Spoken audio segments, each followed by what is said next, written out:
Bobby? Oh, okay. Hi guys, welcome. This is Irv. If you haven't met him yet, we love him very much. Irvin Sussman was my father, and we are here to honor the memory of him. At least half of his wives have shown up tonight, so this is a great sign. At least half. Sylvia, see, there we go, the golf clap for Sylvia. There's more. Oh, for the comedy. Yeah. You have to do the comedy. Will not be live streaming or Facebook Live. Sylvia has been involved with in my life for, it's been over 17 years, specifically. I mean, you've been married him for 17 years. I actually met Sylvia on a trip where my father brought her out to Florida to go ahead and take her around, show her Epcot and Kennedy Space Center. We stayed at the scariest hotel of our life. You remember that? Did you have a name for the place? The what? The No-Tell Motel. Yes, that's right. The No-Tell Motel. Well, we were sure we were going to die at, but we survived that. And of course, when we went to Kennedy Space Center is surrounded with alligators. Not kidding. It's just, you go there and it's just, there's the property and there are alligators that were ready to stab. We were more interested in that than the space center. My father, who I shared a lot of his dark humor with, did not understand the dark humor that me and Sylvia shared back and forth with each other. After the first couple of days of us hanging out and verbally berating each other in some of our best comedy moments ever. I felt it was some of our best comedy. My father actually takes me to the side at one point. He's just like, "Do you really not like each other? I mean, is there something going on?" We're like, no, we adore each other. This is why we're verbally sparring with each other, going back and forth. And interesting enough, that was a side of my father that hopefully Barry will be able to speak of, some of his work-related humor that I didn't realize until later in life, when I would start sharing my own difficulties at work with jazzing on the bosses during meetings and such. And later, my father would reveal to me that's what he was doing, and even Barry was sharing some stories on that. So apparently being verbally berating with your bosses is a fun thing. It's a great way to maintain your career. As my father and I have had lots of successes with that. When it comes to that. But Sylvia's been part of my life for over 17 years, and married to my father for 17 of those wonderful years, and couldn't be happier to have you in the family. And as a member of the family, we my brother, my sister remotely, myself, we feel your loss. You understand what you're going through. Bar will remain open for midnight tonight. Years on it. We keep that pink stuff flowing as long as possible. I think there's much better wine that's been sent, but to hook you up to an IV, that'll be good then.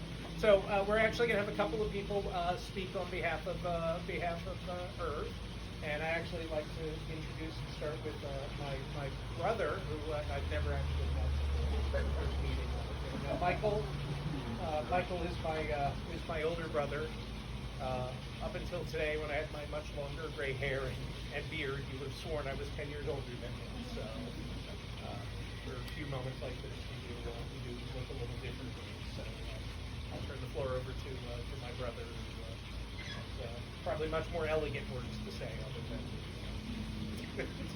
what I was trying to get. Much better being extemporaneous. Yeah, that's where it's much better.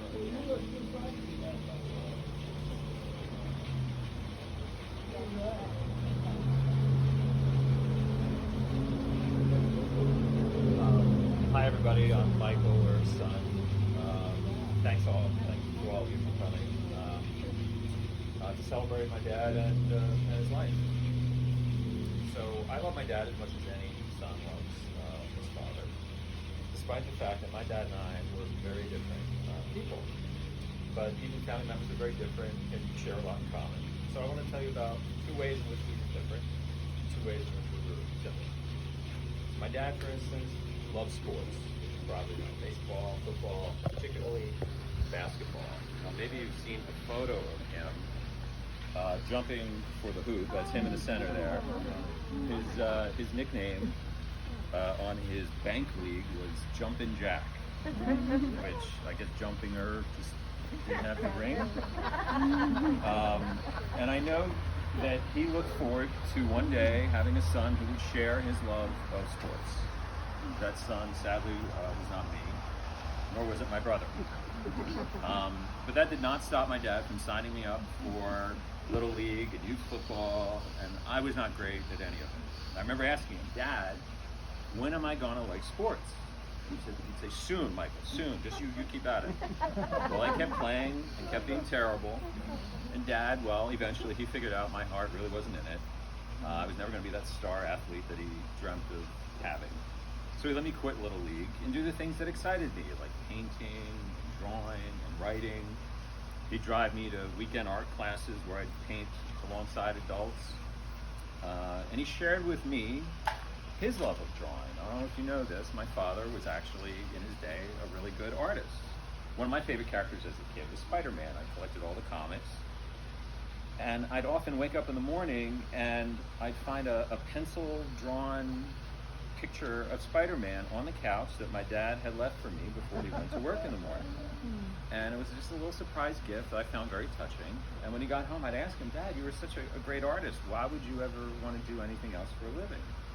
And he'd tell me, well, I have a family to support now, and well, I'm a good artist. I'm not necessarily a great one. But to me, at the age of 7, he was the greatest. So another way in which we were very different, my dad had a very analytical mind, helped him a lot in his job. He loved math and numbers. Left-brained, I'm right-brained. I struggled with math and algebra. So he'd help me with my homework, but I was just no star pupil. So one day a teacher gave me an assignment that was supposed to be fun. We were to solve the Rubik's Cube. I don't know if you all remember the Rubik's Cube, the 3D puzzles, right? Well, I was stymied. I just could not decipher the damn thing. Dad, well, not only could he solve it, he taught me how to solve it. So the next day, I go to school, and I'm showing all the other kids how I can solve the Rubik's Cube in like 3 minutes, live in class. Oh my God, who taught you to do that? How'd you learn to do that? Well, my dad figured it out. It was really simple. So those are the ways in which we were different. In terms of being alike, we both loved a good discussion about politics.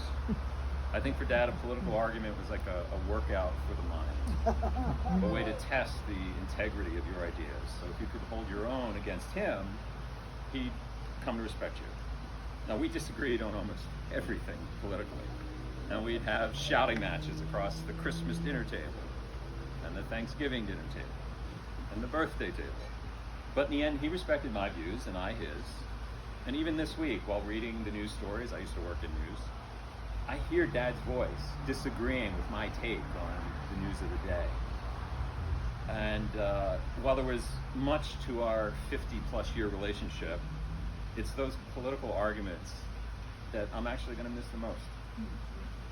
One other thing that Dad and I had in common was our love of animals. Our dogs, Daisy, Sybil, and Molly. His cats, Gucci, Xylophone. I had to double check that one. It really was Xylophone, right? Max and Molly. So I remember when I was 7 years old for my birthday, Mom and Dad took me to the pet store to pick out a dog.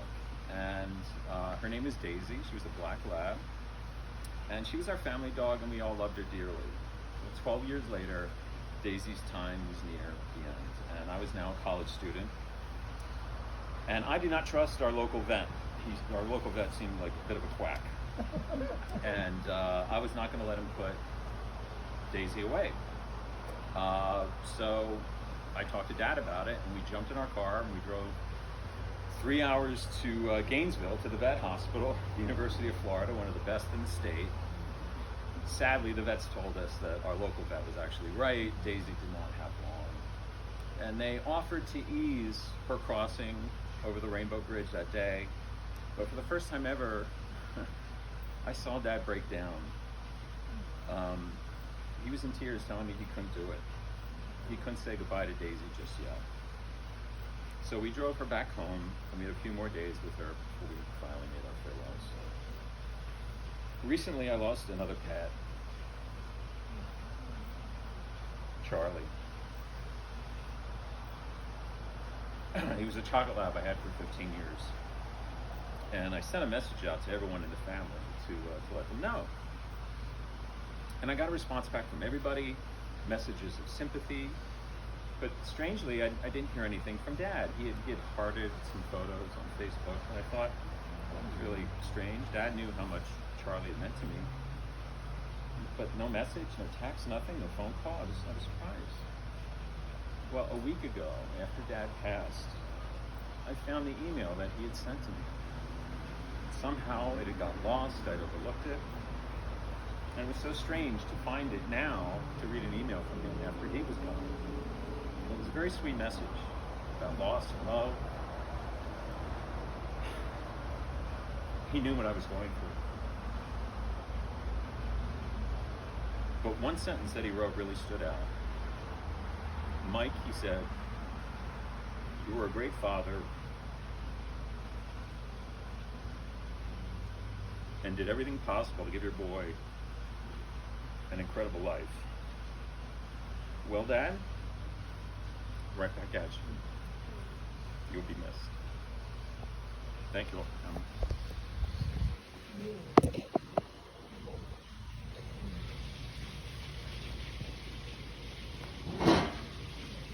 I didn't know that you'd gotten that letter from Bob.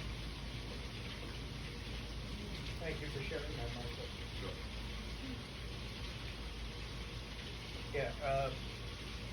Yeah, Herb loved his animals. he certainly loved his family. The animals were such innocents.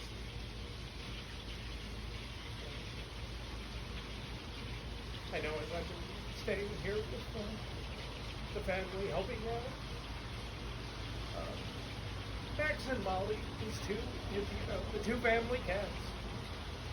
Sylvia is so concerned making sure that they are being equally as spoiled as Herb was spoiling them. Because those cats never had not treats being thrown at them by Herb. When I went around the house right after Herb had passed, you could find every spot where Herb had lived in this house because there was cat treats just sitting there. And it's just like, oh, this is where you take them, you throw them out here, throw them out there. You think he was feeding pigeons, by the way, he threw out the food for those two guys. And, yeah.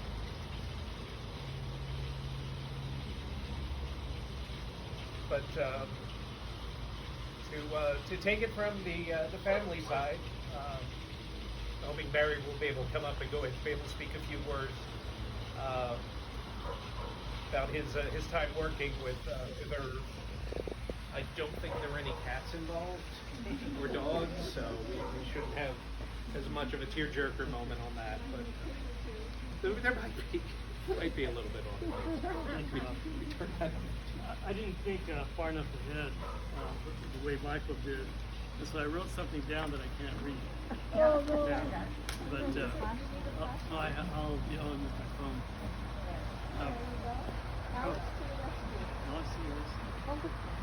Okay. First of all, my sympathies, deepest sympathies, all of us, to you and to Michael and to Karen and to Bobby.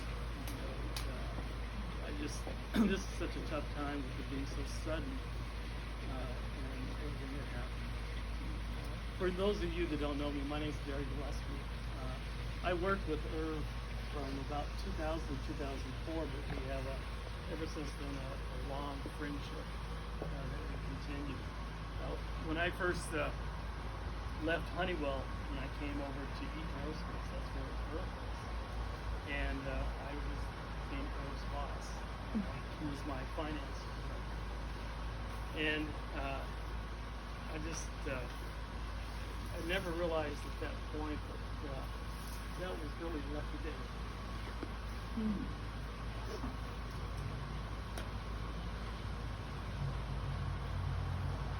relationship grew over the years, and we kept in touch. There was a third member of the team, which is right there with the mascot, Joseph. Maybe he will say a few things. But what we would do is, because of our friendship that continued after Irv retired and I went on to other jobs, we would get together 3 or 4 times a year whenever we could, and many times at our house because Vanessa, my wife, is such a good cook, and we would have dinners over, and so Joseph and Ellen would come and we'd visit and remember the old days, and it was we had quite a great team. We accomplished a lot, really built up a successful business, and then moved on to other careers. Joseph and I both went on to other jobs. Irv retired from Wheaton. But I do remember when I first got to Eaton, and we were at a skyscraper in Irvine, where we had a peculiar boss, Steve Eisenberg, who, by the way, sent flowers. I think I told Steve about it. Steve's the same exact age as Irv. They've been together for a long time. And I remember that as I was getting used to it, understanding the businesses, we had 4 or 5 businesses that reported to us. Oftentimes I would have lunch with Irv, except for on Fridays. That's when Vanessa would bring our daughter, who was 3 years old at the time. I think she's right there. She's now 22. And she would come down on Fridays and we'd go to McDonald's. But other than that, I would have lunch with Irv, and then all of a sudden Irv disappeared. And I didn't see him for lunches and whatever. And finally I said, "Hey, Irv, what's going on?" And he goes, "Well, I'm internet dating." And this is in 2000. Who was internet dating in 2000? Only rule breakers. Irv. So he was telling me that he was going out for lunch dates, and then if lunch dates worked out good, he'd go out for dinner dates. And so I said, "Well, Irv, I hardly ever see you at lunchtime. I mean, it seems like you're going out a lot." And he said, "Barry, dating is a low yield kind of activity. You got to make up for it with volume." And so he told me he'd gone out with over, I think he said 100 women, until he met Sylvia and never went out with another one since. Nice. And then a few years later, they were married. We went to the wedding. It was such a nice time. We feel particularly lucky because we hadn't seen her for a while. Irv, I called him back in March or so. Well, I sent an email to him and Joseph saying, "Hey, let's get together." We do it 2 or 3 times a year. And Irv says, with the unknowns and the virus and all this stuff, I think we're going to pass, for a while. I said, "Okay, well, let me know when you come up for air, and we'll get together and have dinner." Well, I never really heard from her, and so in August, I thought, I'm just going to ping him and see what happens. And so I sent an email to Joseph and to Irv and said, "Hey, let's get together for Labor Day holiday, and Vanessa's going to cook up something." So I forgot all about that. Joseph has a chalet in Big Bear, and he was going up to Big Bear, and so Irv says, "I'm available, but Joseph's going to be gone." And most of the time in the past, it shows you what a weird year 2020 is. Most of the time in the past, I would have just said, "Okay, let's just postpone it. We'll do it 2 weeks from now." When Joseph and Ellen could attend. And for some reason, I remember talking with Vanessa about it. We decided to do it anyways. I don't know why. It was just, I said, "You know what? Let's just have Irv and Sylvia over. We'll do a smaller dinner." So they came over Labor Day evening, and I think we were there for 5 or 6 hours. It was a very enjoyable evening because we hadn't seen them since probably 2019, late 2019.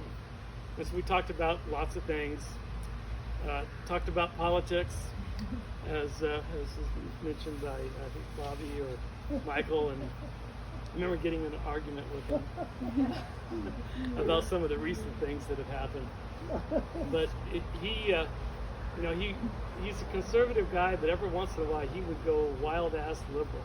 And I remember asking him about, you know, some of the stuff. But anyways, we had a great evening. And then a day or two later, it was almost his 76th birthday. He just had his 76th birthday. And this was Sunday night. And then Monday or Tuesday, he emails me and says, we're going to go out to dinner for my birthday. I think I'd like you guys to come.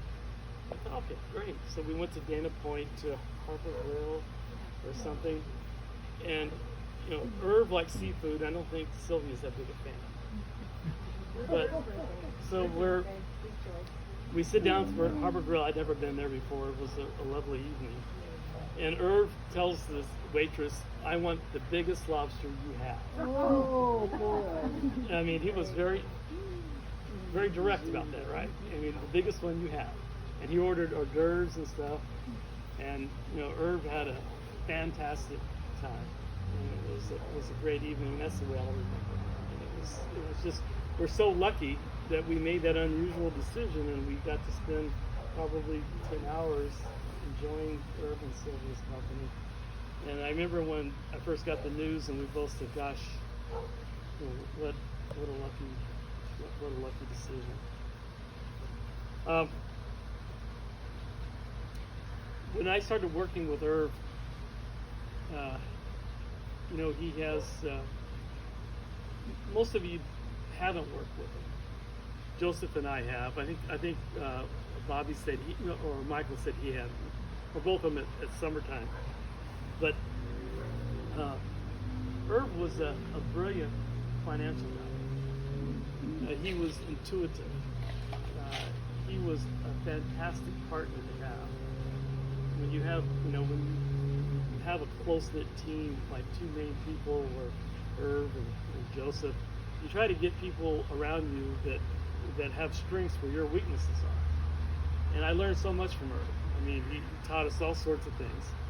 And, you know, he would just intuitively know when we would visit businesses what the problems were, what we needed to do. And it was it was a work of art. You know, we would often, every time we would go to businesses at the end of the evening or the day, we would usually have a leadership team meeting with the general managers and things, and we'd talk about what we saw, our observations. And you might not know this about Irv, but Irv was an elegant guy. He could speak so clearly and directly and hit the mark, well, him and Joseph, just hit it beautifully in plain language that helped those teams so much. And they admired him. So I want you to know that about him. I think I even talked about it a little bit at the dinner, if you remember. It was at Dana Point. Yeah. Sylvia and I were trying out their Sauvignon Blanc, moving out to heaven. So, and you know, he had that wit and intelligence, and as was mentioned by his sons, sometimes he would use that maybe a little belligerently, particularly with his financial bosses.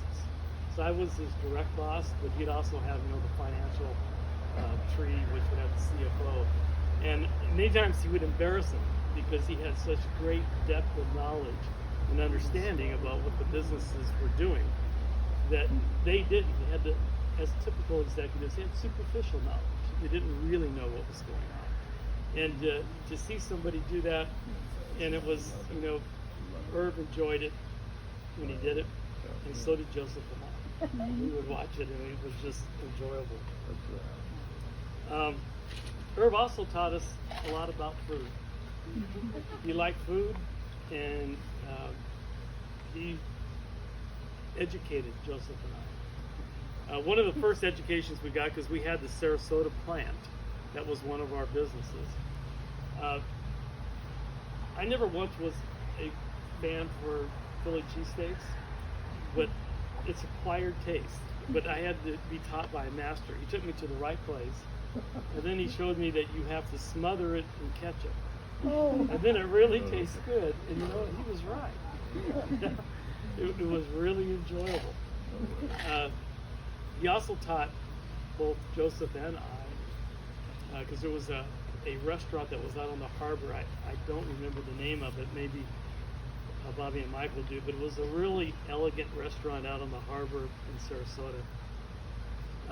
I never thought I would eat it, but it was, he taught us how to eat escargot. And I thought I would never touch that stuff. And you know, Irv's policy procedure was you just dip it so much in butter, it'll slip right down. So that's what we did. One thing I did get to teach him when he was working for me as a consultant. We had a really problematic, Joseph and I had a really problematic business later on when we were working for PPG up in Sylmar. And for about a year, Irv would get on the train, the Metro train, and go all the way up to Sylmar, which takes 2 hours to get there. So, you know, for somebody who's retired, I mean, it was tough on me. But he'd come up there and he worked for about a year helping us try to untangle the mess that we inherited. And he became very affectionate to Vanessa's egg burritos. And if I didn't have one in my bag because he got on the train before I did, you know, the Metro train, he got on here, I got on at Laguna Hills. If I didn't have one of them, Irv was, you know, very, very bad. So, anyways, I think the last thing, you know, Irv was, you know, somebody who I really admired, and I'll really miss him.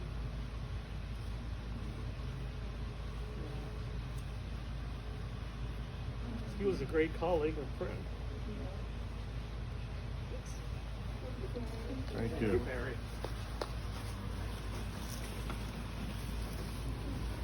Hit my head last time on there. I'm trying to be careful this time around. He loved his food. I'm afraid the name of the restaurant, I hope it's not Crab Shack. It's like the only place I can remember. Oh, Marina Jack's, definitely. So his food, his animals, his wife, his family. Well, you were in the top 25. I mean, now the reason I could say that was my father had a top 10 list. I have it here in front of me, ladies and gentlemen. This is an extremely yellowed, I swear it's from Dot Matrix printout of song lyrics for when my father started to do karaoke. Oh my God. For those of you who were fortunate enough to hear him sing, Same, bro. yeah, he was a performer. He was a performer. He was very good. He was so good. There was one song he swore up and down that he knew better. He could sing it better than any other artist that had performed it out there. So I will not be singing it because I am not the singing part of it there. But it actually brings. Come on. What it is. Well, it's not Elvis, which is strangely enough, is that a lot of people tend to think it is. And I'm going to pretend this was real fire, and I can put this right up against it. No, it's electric. It's. Where'd we get them? Costco. By the way, if you've ever gone through Costco with Irv and Sylvia, they are treated as royalty inside of Costco. I'm not even kidding about that. Now, I've been going with Sylvia to Costco for the last couple of weeks, getting things like plastic candles, and me and Nadia thought these things were glass, so we're hanging them up, and we're being very careful with them.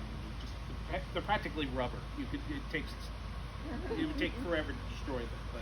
the people coming up to her, actually, and giving their condolences. And I think they're gonna have to shut down that Costco because of the amount of time that you guys, but the amount of sodas that you free refills that you've stolen from her. Ask her that story if you haven't heard that. Yeah, there's a story behind it. But getting back to my father's karaoke, there was one song that he swore that he sung better than any artist that would actually sing it. And I'm just going to go and give you the first chorus of it here, because I think it, especially from hearing from Barry and I'm doing that high pitch, trying not to cry thing when you talk to hearing from my brother, hearing from Barry. There's one thing consistent about my father, and the name of the song is "My Way." So just to give you the opening chorus of it. I'm so glad this isn't real fire. And now the end is near, and so I face the final curtain. My friends, I'll say it clear. I'll state my case, of which I'm certain. I've lived a life that's full. I've traveled each and every highway. And much more than this, I did it my way.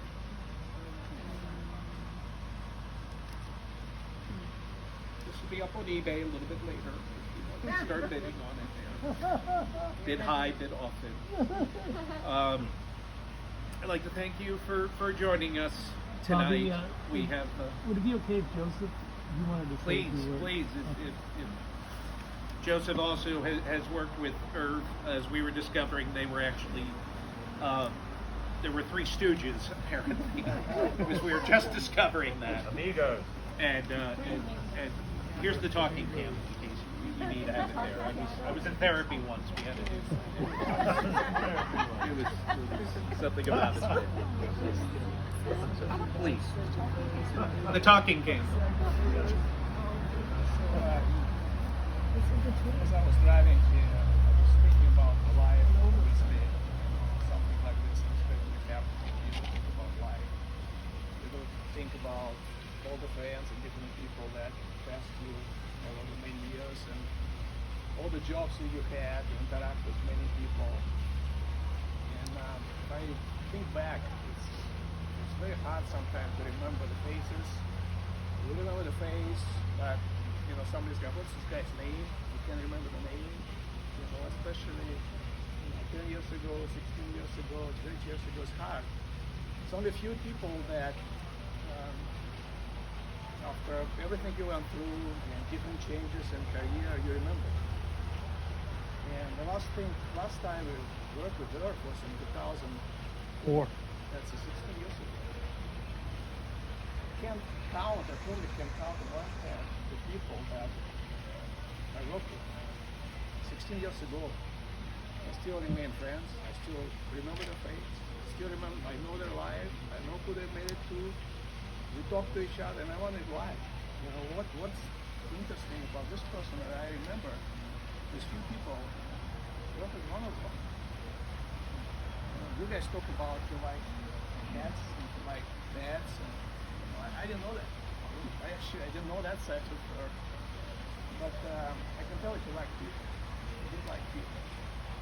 And I thought he was sarcastic with somebody, but he wasn't with me. He was the guy that really paid interest in the person, and you felt it. And some people at work, they moved back and forth, and they just interact with me. He really cared. He was interested what I do, where I came from, why he knew my strange accent, I came from Russia. He was curious about that. I guess I just found out that he originally came from, not him, but his parents came from Ukraine. So there was some parallelism, I guess. But he was really a very kind, very smart, analytical, but most of it, he liked people. And that's why, 16 years later, we still meet. We don't talk every day. We talk maybe 3 times a year. But I know there's somebody out there, like Barry, like Irv, and I would say very few people beyond this 3 that over the 16 years I maintained that relationship with, because he was so special. And only when that happens, we all of a sudden realize how special he was. But we all don't think about all those people around us that, why are they still hanging around? What's so special about them? I think we all have to think sometime about all our friends, all our family members, right? And think about that. Why? So it comes to a moment like this, we don't think like, okay, it's the first time I actually realized that who I lost. And that's why I remember. That's why I remember all these moments. I remember this escargot.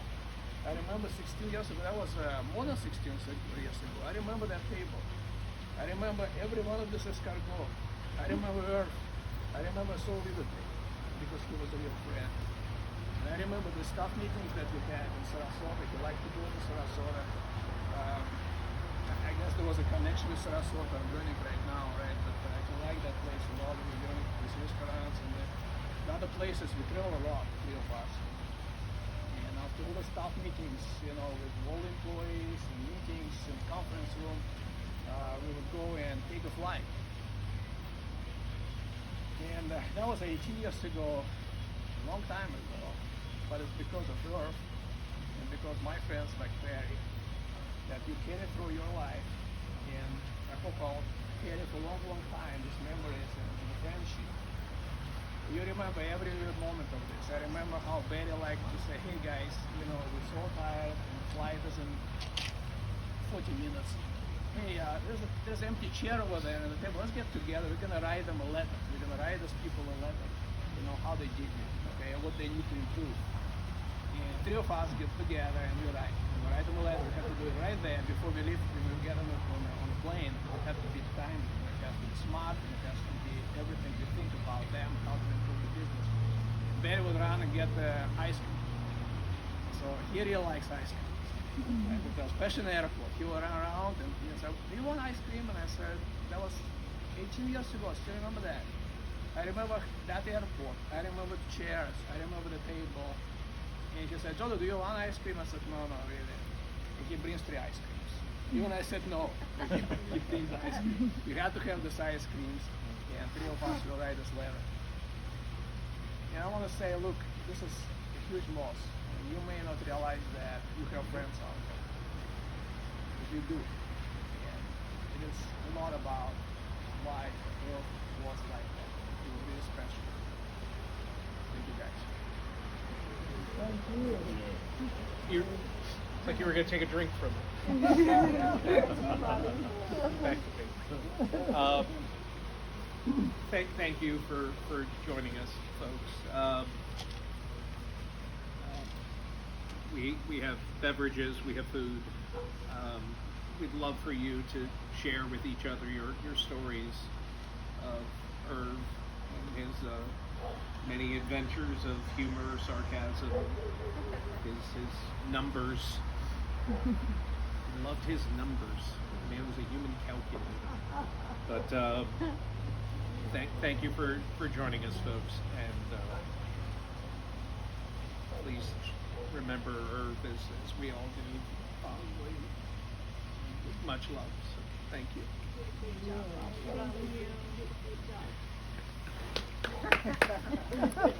There, I found the button on the bottom.